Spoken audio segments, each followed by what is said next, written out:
মুই থাই থাইল্যান্ডের রাষ্ট্রীয় খেলা। একে থাই বক্সিং নামেও জানা যায়। 1800 শতকে যাকে সিয়ামেস স্টাইল বক্সিং বলা হতো, পরে এর নাম মুই থাই হয়। মুই থাইতে মূলত কিক, পাঞ্চ, নি, এলবো স্ট্রাইক, কিছু ক্লিঞ্চিং টেকনিক ইউজ করা হয়। আজকের মডার্ন মুই থাই প্রাচীন 3টি ফাইটিং স্টাইল থেকে ইনফ্লুয়েন্সড হয়: মুই কোরাত, মুই লুববুরি, মুই চাইহা। 1767-তে বার্মিসে থাইল্যান্ডের বিখ্যাত ফাইটার নাই খানুনতমকে বন্দী করা হয়। বন্দী করার প্রায় 7 বছর পর বার্মিসের রাজা এক অনুষ্ঠানের আয়োজন করে। সেখানে উনি বলেন যদি তার মুক্তি চায় তবে তাকে রাজার বেস্ট বক্সারকে হারাতে হবে। নাই খানুনতম এই চ্যালেঞ্জ অ্যাকসেপ্ট করে এবং একের পর এক 10টা বেস্ট বক্সারকে নকআউট করে। খানুনতমের ফাইটিং স্কিলে মুক্ত হয়ে তাকে মুক্ত করে এবং মুক্তির পর সে তার নিজের দেশ থাইল্যান্ডে ফিরে আসে এবং তাকে নায়কের মতো স্বাগত জানানো হয়। আর এনার ফাইটিং স্টাইলটাকেই পরবর্তীতে মুই থাই বলা হয়। নাই খানুনতমের মুক্তির দিবস উপলক্ষে প্রতি বছর থাইল্যান্ডে 17ই মার্চ ন্যাশনাল মুই থাই ডে পালন করা হয়। মুই থাইকে আর্ট অফ 8 লিম্বস বা সায়েন্স অফ 8 লিম্বস বলা হয়। মুই থাই অনুশীলনকারীকে নাক মুই বলা হয়। 70 শতাব্দীতে মুই থাই ওয়েস্টার্ন কান্ট্রিতে জনপ্রিয় হয়। 1993-তে ইন্টারন্যাশনাল ফেডারেশন অফ মুই থাই IFMA স্থাপন করা হয়, যা 224টি দেশের সদস্যপদ নিয়ে গভর্নিং বডি তৈরি হয়। 1995-তে ওয়ার্ল্ড মুই থাই কাউন্সিল তৈরি করা হয়।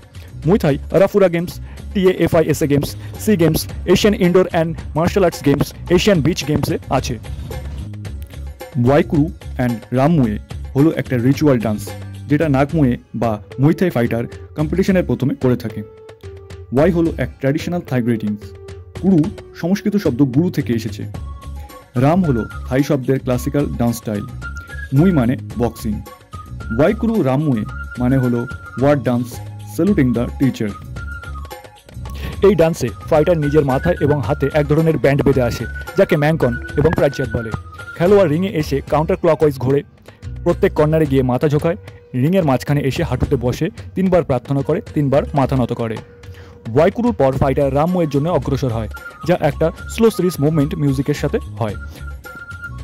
প্রত্যেক খেলোয়াড়কে শর্টস, টপ, ম্যাংকন, রজ্যাত, gloves, gum guard, groin guard, shin guard, elbow guard, head guard আর ফিমেল ফাইটারদের জন্য ফিমেল চেস্ট প্রোটেক্টর পরা বাধ্যতামূলক।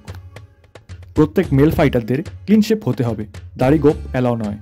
প্রত্যেক খেলোয়াড়ের 3 মিনিট করে 3 রাউন্ড খেলা হবে। প্রত্যেক রাউন্ডের মাঝে 1 মিনিটের রেস্ট হবে। ফাইটিংয়ের ডিসিশন বিভিন্নভাবে হতে পারে: win by points, win by retirement, win by RSC or referee stopping contest, win by disqualification, win by knockout, no contest, win by walkover, a draw, incident in the ring. এটাতে biting, head biting, spitting at an opponent, eye gouging, groin attack, intentionally spitting out, gum sit, intentionally falling down, এছাড়াও আরও কিছু foul আছে। প্রত্যেক ফাউলের জন্য খেলোয়াড়কে warning দেওয়া হয়। একটা ম্যাচে একজন খেলোয়াড়কে সর্বাধিক 3 বার ওয়ার্নিং দেওয়া যেতে পারে। 3 নম্বর ওয়ার্নিং মানে ডিসকোয়ালিফাই। খেলোয়াড় যদি বড় ধরনের ফাউল করে থাকে তাহলে তাকে ওয়ার্নিং না দিয়েও ডিসকোয়ালিফাই করা যায়। খেলোয়াড়ের বয়স 10 বছর থেকে 40 বছরের মধ্যে হতে হবে। 10 বছরের কম আর 40 বছরের বেশি বয়সী খেলোয়াড় ফাইটিং রিংয়ে অংশগ্রহণ করতে পারবে না। ভারতে মুই থাই ইন্ডিয়া আছে, যা IFMA recognised. Martial art related এমন ইনফরমেটিভ ভিডিও দেখতে সাথে থাকুন আমাদের চ্যানেলে। এখনই সাবস্ক্রাইব করুন ইয়োর সেন্সি ইউটিউব চ্যানেল।